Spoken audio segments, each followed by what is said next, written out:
High বন্ধুরা, সিজিদার কিচেনে আপনাদের সবাইকে স্বাগত। আজকে হবে মৌরলা মাছের ঝিঙে আলু দিয়ে ঝোল।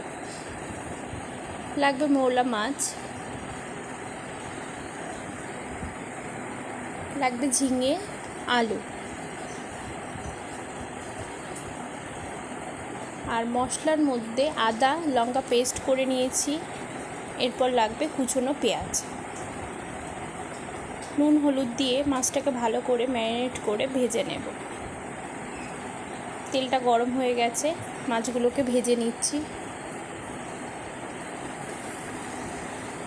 মাছগুলোকে খুব কড়া ভাজবো না, হালকা করে ভেজে নেব। মাছগুলো ভাজা হয়ে গেছে, তুলে নিলাম। এরপর আলুটাকেও আমরা নুন হলুদ দিয়ে ভেজে নেব। আলুগুলোও ভাজা হয়ে গেছে, তুলে নিলাম।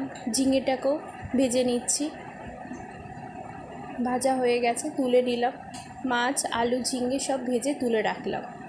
এরপর ফোড়নে যাবে কালো জিরে আর কুচনো পেঁয়াজ দিয়ে পেঁয়াজটাকে ভাজা ভাজা হতে দেব।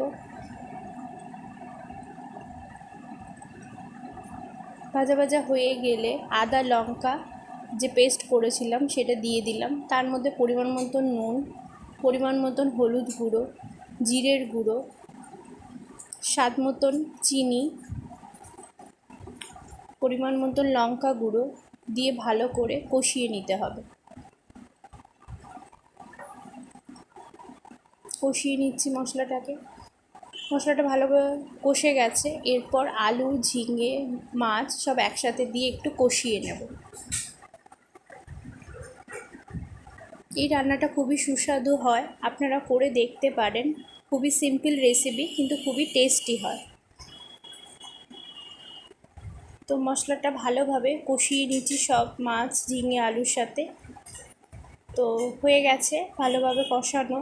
এরপর আমরা গরম জলটা দিয়ে দিলাম। গরম জলটা কিছুক্ষণ ফুটতে দেব। ফুটে গেলেই নামিয়ে নেব। হয়ে গেল আজকে মৌরলা মাছের ঝিঙে আলু দিয়ে ঝোল। ভালো লাগলে অতি অবশ্যই